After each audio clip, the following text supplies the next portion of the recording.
இவரை பொறுத்த வரைக்கும் பக்கா சென்னை பையன். சென்னையில டீனர்ல இருக்கக்கூடிய ஸ்ரைன் வேளாங்கண்ணி ஸ்கூல்ல படிச்சிருக்காரு. அதுக்கப்புறம் காலேஜ் வந்து நியூ காலேஜ்ல படிச்சிருக்காரு. அதுக்கப்புறம் தரமணி இருக்கக்கூடிய பிலிம் இன்ஸ்டியூட்ல ஆக்டிங் கோர்ஸ் படிச்சிருக்காரு. அப்புறம் கர்நாடகாவில் ஒரு படம் பண்ணுவான்னு முதல் படமே சூப்பர் டூப்பர் ஹிட். சினிமா கேரியர்ல வந்து அவர் தொட்டதெல்லாமே ஹிட். அதுல ஒரு முக்கியமான படம் ஓம். நெல்சன் கூட சொல்லிட்டார். பீச் பட ஷூட்டிங் வந்தாரு, டான் மாதிரியே இருந்தாரு, ஒரிஜினல் டான். யாரு அவர் அப்படின்னு போய் பார்த்தேன். அதுக்கு பிறகு பார்க்க பிறகுதான் வந்து ஒரு ரியல் டானா இருக்காருன்னா, அவர் கன்னடத்துல வந்து அவருக்கு பெரிய ஃபேன். இவர் வந்து என்ன சொல்லணும், ஒரு நிகழ்ச்சியில வந்து ஒரு ரோட்ல போறாரு, கட்டுக்கணக்காத கூட்டம். இவர் பார்த்த அந்த உற்சாகத்துல கத்துறாங்க, எல்லாரும் கண்ட்ரோல் பண்றாங்க. இவர் மைக்கை வாங்கி ஒரு சவுண்ட் மட்டும் விடுறாரு, அப்படி கூட்டம் அப்படி டோட்டல் பண்றாரு. ஆனா அங்க ஒரு சூப்பர் ஸ்டார் சார். ஆனா இங்க வரும்போது ஜெயிலரோட ஆடியோ லான்ச்ல வந்து ரஜினி கிட்ட அவ்வளவு மரியாதையா அவ்வளவு கை கட்டிட்டு பேசிட்டு இருக்காரு. இன்னைக்கு வரைக்கும் அவருக்கு ஒரு பயம் கலந்து மரியாதை. அவரு பாத்தீங்கன்னா இங்க தக்லைஃப் ஆடியோ லான்ச்ல இவரை பார்த்து மிரண்டு போய் உட்காந்துருக்காரு. கமலை பார்த்து அண்ணன் பையன் சித்தப்பா அவனுக்கு அந்த மாதிரி ஒரு பெரிய டானு. பெர்சனலாவே ஒரு நல்ல கேரக்டர். திரு புனித் இறந்ததுக்கு வந்து ஒட்டுமொத்த கர்நாடகா இண்டஸ்ட்ரியில கர்நாடகாவே எழுதாங்க. புனித் வந்து கர்நாடகாவினுடைய செல்ல பிள்ளை மாதிரி வச்சிருந்தாங்க. சிவராஜ்குமாருக்கும் புனித்துக்கும் ரொம்ப ஏஜ் டிஃபரெண்ட். நான் தூக்கி வளர்த்த பையன், அவனுக்கு பேட்ச்ங்கிறது தான் அவருக்கு ஃபீல் பண்ணிக்கிற முடியாதது.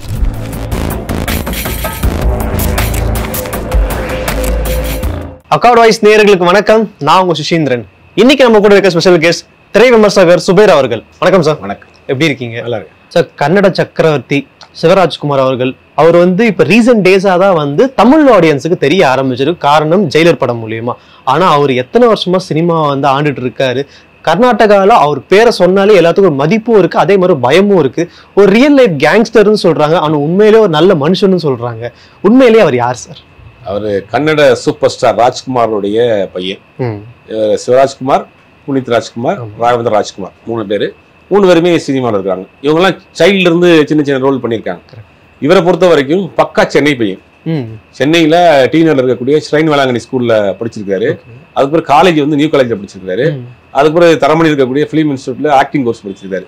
அவருடைய சைல்ட்ஹுட் எல்லாமே சென்னை தான். முந்தைய ஒரு காலத்துல பாத்தீங்கன்னா பாண்டி பஜார்ல பெருசா தெலுங்கு சினிமா கம்பெனிகள் இருக்கும். எங்க பார்த்தாலும் தெலுங்கு சினிமா கம்பெனிகள் இருக்கும். அங்கதான் ஒரு சினிமா ஹப்பாவே இருந்துச்சு. தமிழ், தெலுங்கு, கன்னடம், மலையாளம் 4 லாங்குவேஜுக்கும் சினிமா சிட்டி வந்து சென்னை தான்.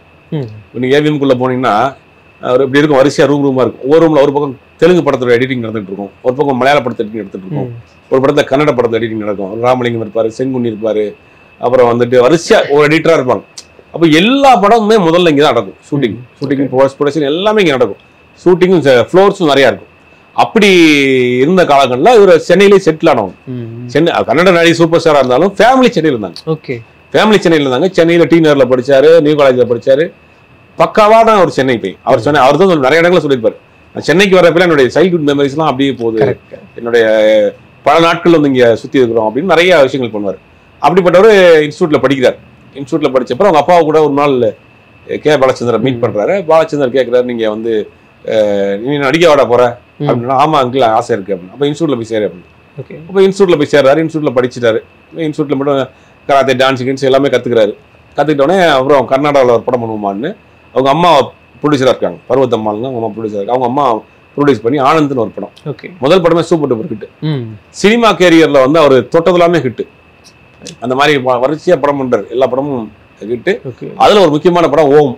ஆமா, உபேந்திரா டைரக்ஷன். ஆமா, அந்த ஓம் படம் வந்து அப்படியே ரியல் கேங் ஸ்டார் படம். அந்த படம் வந்து பல முறை ரீரிலீஸ் பண்ணியும் ஹிட். கரெக்ட். அப்படி ஒரு படம் அவருடைய லைஃப் கேரியர்ல வந்து ஒரு முக்கியமான படம். அப்படியே குரோத்தா போயிட்டு இருக்கு. தமிழ்ல அவருக்கு ரொம்ப பரிச்சயமான நபர் தான். சிவாஜி ஃபேமிலியோடையும் சரி, கமல்ஹாசன் ஃபேமிலியோடையும் சரி, அவங்க ஃபேமிலி அளவில் நல்ல ஒரு அட்டாச்மெண்ட். அவருக்கு அவர் ஒரு தமிழ் ஆளாவே ஃபீல் பண்ணுவார். அங்கேயே பிறந்து வளர்ந்ததுனால அவருக்கு வேற குறை, அந்த பிறந்தது இங்கதான். அதனால அவர் இங்கே ஒரு பெரிய அட்டாச்மெண்ட். ஏற்கனவே இவர் கூட சொல்லியிருப்பாரு, நம்ம நெல்சன் கூட சொல்லியிருப்பாரு. பீச் பட ஷூட்டிங் வந்தாரு, டான் மாதிரியே இருந்தாரு, ஒரிஜினல் டான் மாதிரி. யாரு அவர் அப்படின்னு போய் பார்த்தேன். அதுக்கு பிறகு பார்க்க பிறகுதான் வந்து ஒரு ரியல் டானா இருக்காருன்னா, அவர் கன்னடத்துல வந்து அவருக்கு பெரிய ஃபேன் பேஸ். அது எப்படின்னா ஃபேன். இவர் வந்து என்ன சொல்லலாம், ஒரு நிகழ்ச்சியில வந்து கத்திக்கிட்டே இருக்கிறாங்க. இவர் ஒரு ரோட்ல போறாரு, கட்டுக்கணக்காத கூட்டம் வந்து விசில் அடிக்கிறாங்க, ஆர்ப்பாட்டம் பண்றாங்க. இவர் பார்த்த அந்த உற்சாகத்துல கத்துறாங்க, எல்லாரும் கண்ட்ரோல் பண்றாங்க.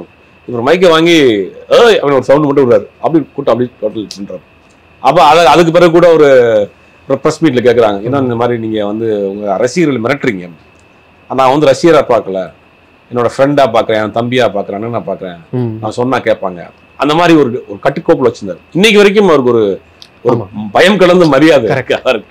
அதனால வந்து இப்ப அவரு பாத்தீங்கன்னா இங்க தக்லைஃப் ஆடியோ லான்ச்ல இவரை பார்த்து மிரண்டு போய் உட்காந்துருக்காரு, கமலை பார்த்து, என் அண்ணன் பையன் சித்தப்பா அவனுக்கு அப்படிங்கிறார். அது மாதிரி ஒரு பெரிய டானு, பெர்சனலாவே ஒரு நல்ல கேரக்டர். ஓகே, நல்ல கேரக்டர். அதை பத்தி நிறைய சொல்லியிருப்பாங்க, நிறைய தெரிஞ்சிருக்கும்.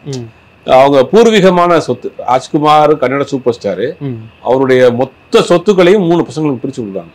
அப்ப இவருடைய சொத்துக்களை, பூர்வீகமா வந்த சொத்துக்களை அப்படியே ஒரு சேட்டபிள் டெஸ்ட் கொடுத்துட்டு என்னுடைய சம்பாரிச்சு நான் வச்சுக்கிறேன், பூர்வீக சொத்துக்கெல்லாம் பயன்படுத்த. அவருக்கு தான் போன வருஷம் ஒரு பெரிய ஒரு இன்சிடென்ட் நடந்துச்சு, கேன்சர் நடந்து, தெரியும், எல்லாருக்கும் தெரியும், போய் வந்திருக்காரு. இதுதான் ராஜ்குமாருடைய டிராவல். Okay okay. அப்படி பார்த்துட்டு இருக்கும்போது சிவராஜ்குமார் அவர்களுக்கு வந்து இவ்வளவு வரவேற்பு இருக்கு, அதே மாதிரி அவரோட தம்பி புனித் ராஜ்குமார் அவர்களுக்கும் பயங்கர வரவேற்பு கிடைக்குது. ஸோ எதுக்கு சார் இவ்வளோ ஒரு மதிப்பு மரியாதை, இவ்வளோ பயம் வந்து எப்படி அவங்களுக்கு கர்நாடகா இண்டஸ்ட்ரியில வந்து உருவாச்சு? படம் மூலியமா தான், இல்லாட்டி வந்து சமூக சேவனால இதை பண்ணியிருக்காங்க? இல்ல, படத்தை தாண்டி அவங்க பெருசா நிறைய பண்றாங்க. ஓகே, சிவண்ணன்னா கர்நாடகாவில் அவங்க வந்து ஒரு காட்ஃபாதர் மாதிரி பார்க்குறாங்க. அவங்க சினிமாவை தாண்டி, நீங்க சொல்றேன் பூர்வீக சொத்து வந்திருக்குன்னா, சூப்பர் ஸ்டாருடைய பூர்வீக சொத்துன்னா எவ்வளவு இருக்கும், எத்தனை கோடி இருக்கும், அதை அப்படியே டொனேட் பண்றாரு. அதே மாதிரி புனித் இறந்ததுக்கு வந்து ஒட்டுமொத்த கர்நாடகா இண்டஸ்ட்ரியில, கர்நாடகாவே எழுதாங்க, புனித் வந்து கர்நாடகாவினுடைய செல்ல பிள்ளை மாதிரி வச்சிருந்தாங்க. ஏன்னா சின்ன வயசுல ஸ்கிரீன்ல பார்த்து ஒரு ஆர்டிஸ்ட், அவருடைய மரணம் வந்து பெரிய ஒரு இழப்பு. சிவராஜ்குமாரை பொறுத்த வரைக்கும் அந்த இழப்பு தான் அவருக்கு பெரிய அஃபெக்ஷன், ஒரு இதாகி போச்சு. பெரிய ஒரு அஃபெக்ட் ஆன விஷயம் வந்து அவருடைய தம்பி தான். ஏன்னா சிவராஜ்குமாருக்கும் புனித்துக்கும் ரொம்ப ஏஜ் டிஃப்ரெண்ட். நான் தூக்கி வளர்த்த பையன், அவனுக்கு இப்படி ஆயிடுச்சுங்கிறது தான் அவருக்கு ஃபீல் பண்ணிக்கிற முடியாத விஷயம். அது மாதிரி அந்த சினிமாவை தாண்டி அவங்க செய்யக்கூடிய சில விஷயங்கள் அவரெல்லாம் ஒரு மரியாதையா வச்சிருக்காங்க. ஆனா அங்க ஒரு சூப்பர் ஸ்டார் சார். ஆனா இங்க வரும்போது ஜெயிலரோட ஆடியோ லான்ச்ல வந்து ரஜினி கிட்ட அவ்வளவு மரியாதையா, அவ்வளவு கை கட்டிட்டு பேசிட்டு இருக்காரு. இப்போ தக்லைஃபோட ஆடியோ லான்ச்ல வந்து கமலை பார்த்து கை கட்டி பேசிட்டு இருக்காரு. எப்படி பாக்குறீங்க? இல்ல, அதுதான் ஒரு அந்த வளர்ப்பு. அந்த ஒரு நல்ல ஒரு இது இருந்து வளர்றப்ப என்னன்னா, அவங்க சொல்லி கொடுத்து வளர்த்துருப்பாங்க. அந்த அங்க போனீங்கன்னா அவங்க பெரியவங்கள்ட்ட இப்படிதான் நடந்துக்கணும், அந்த ஊர்ல ஒரு பெரிய சூப்பர் ஸ்டாரு, நீங்க இருந்தாலும் அங்க ஒரு சூப்பர் ஸ்டார். இப்போ அவங்கள்ட்ட அந்த அவர் கொடுக்குற மரியாதை என்னன்னா, அவருடைய ரசிகர்கள் கொடுக்குற மரியாதை. அவருக்கு பின்னாடி ஒரு பெரிய ஃபேன் கூட்டம், ஃபாலோவர்ஸ் இருக்கு, அதனால அவங்களுக்கு நம்ம மரியாதை கொடுக்கணும் அப்படிங்கிற ஒரு பக்குவம் தான். அதனாலதான் தமிழ்நாட்டிலேயே அவர் பெரிய இப்ப நல்ல ஒரு மதிப்பு கூடி போச்சு. இந்த படங்கள் நடிச்ச பிறகு நல்ல ஒரு இமேஜ் கூடிடுச்சு அவருக்கு. கமல்ஹாசன் அவர்கள் வந்து ஒட்டுமொத்த இந்திய சினிமாவுமே வந்து ஒரு இன்ஸ்பிரேஷனா பாக்குறாங்க. அவர் தான் வந்து ஒரு என்சைக்ளோபீடியாவும் பார்த்துட்டு இருக்காங்க. அப்படி இருக்கும்போது ஜோஜு ஜார்ஜ் அவர்கள் வந்து கமல்ஹாசனோட தீவிரமான ஃபேன். அவர் பார்த்தா அவரு வளர்ந்துருக்காரு, ஏகப்பட்ட படங்கள் அவர் பார்த்தா பண்ணிட்டு இருக்காரு. ஸோ அப்படி இருக்கும்போது ஜோஜு ஜார்ஜ் அவர்களை வந்து புகழ்ந்து பேசியிருக்காரு. எனக்கு நீங்களும் வந்து நான் பொறாமைப்பட நடிகர்ல வந்து நீங்களும் ஒருவர் அப்படின்ற மாதிரி பேசியிருக்காரு. அந்த மொமெண்ட் நீங்க எப்படி பாத்தீங்க? இல்ல, அதுதான் ஒரு உண்மையான கலைஞனுக்கு வந்து அந்த தாகம் அடங்கவே கூடாது, ஓடிக்கிட்டே இருக்கும். கமல்ஹாசனை பொறுத்த வரைக்கும் கிட்டத்தட்ட 65 வருஷமா இன்னைக்கு போய் ஏஐ கத்துட்டு வந்திருக்காரு. இன்னைக்கு நம்ம யூஸ் பண்ணக்கூடிய எல்லா டெக்னாலஜியும் கமல் அவர்கள் தமிழ் சினிமாவுக்கு டெடிகேட் பண்ணுது. ஒரு கேமரா கொண்டு வராரு, வீடியோ கேமரால படம் எடுக்கலாம், பெரிய படம் எடுக்கலாம், ஃபியூச்சர் ஃபிலிம் பண்ணலாங்கிறத சொல்றாரு. அப்ப யாரும் நம்பல. உடனே இதை என்ன பண்றாருன்னா, அவரே ஒரு எக்ஸ்பெரிமெண்ட் மாதிரி மும்பை எக்ஸ்பிரஸ் ஒரு படம் பண்றாரு, அந்த படத்தை தியேட்டர்ல ரிலீஸ் பண்றாரு. அதுக்கு பிறகு இன்னைக்கு நம்ம ஃபிலிமே கிடையாது, எல்லாமே டிஜிட்டல் ஆயிடுச்சு. அது மாதிரி தான் ஆவிட் எடிட்டிங் முதல்ல மகாநதி படத்துல அவர் தான் யூஸ் பண்றாரு. ஆவிட் எடிட்டிங் கொண்டு எப்படி ஃபிலிமை போய் எப்படி கம்ப்யூட்டர்ல எடிட் பண்ணுவீங்கன்னு கேட்கறப்ப அவர் தான் அதை டெமோ பண்ணி காட்டுறாரு. அதுக்கு பிறகு நீங்க ஃபுல்லாக ஆவிட் எடிட்டிங் தான் போயிட்டு இருக்கு. மேக்கப் சொல்லவே வேணும், இன்னைக்கு நம்ம யூஸ் பண்ண எல்லா மேக்கப்பும் அவர் கொண்டு வந்துதான். அந்த சினிமாவை பத்தின ஒரு தாகம் வேகம் இருந்துகிட்டே இருக்கும். ஒரு இன்டர்வியூ கூட எஸ் முத்துராமன் சார் சொல்லியிருந்தார். என்ன சொன்னாருன்னா, ஜப்பான் கல்யாணம் படத்துக்கு 30 நாள் ஷூட்டிங் பார்த்தோம் ஜப்பானுக்கு. நாங்கள் ஷூட்டிங் முடிச்சுட்டு வர்றப்ப எல்லாரும் பெட்டி பெட்டியாகவும் வீட்டுக்கு தேவையான விஷயங்கள், அது ட்ரெஸ் எது நிறைய வாங்கிட்டு வந்தோம். கமல் மட்டும் ஒரே ஒரு பெட்டியை தூக்கிட்டு வந்தாரு. என்ன ஒரு பெட்டியில வச்சிருக்கிறேன்னு சொல்லி யாரும் கிண்டல் பண்ணி அந்த பெட்டியை ஓப்பன் பண்ணி பார்த்தோம். இந்த லென்ஸ், வி ஃபைண்டர், சினிமா சம்பந்தப்பட்ட ஐட்டமா வச்சிருந்தாப்புல. அந்த மாதிரி எங்க போனாலும் அந்த ஒரு தாகம். வேற தொழிலோ, வேற ஹோட்டலோ, லாட்ஜோ, எதுவுமே கிடையாது அவருக்கு. அவர் முழுக்க சினிமா தான். சினிமாவில் சம்பாதிச்சு சினிமாவிலே போட்டுருக்கு. அப்படி ஒரு மனிதன் 65 வருஷமா ஒரு சினிமாவில் இருக்கிறாருன்னா உண்மையிலேயே தமிழ் சினிமா ஒன்றும் அவரை கொண்டாட மறந்துருக்கோன்னு நினைக்கிறேன். மிகப்பெரிய ஒரு வேலையை தமிழ் சினிமாவுக்கு செஞ்சுட்டு இருக்காரு. அது மாதிரி புது டேலண்ட் உள்ள வர்றாங்கன்னா அவங்க நோட்டீஸ் பண்றாரு. முதல்ல நோட்டீஸ் பண்றாரு, அப்புறம் அவங்களை கூப்பிடுறாரு, அவங்கள வந்து டெவலப் பண்றாரு, அவங்களுக்கு ஹெல்ப் பண்றாரு.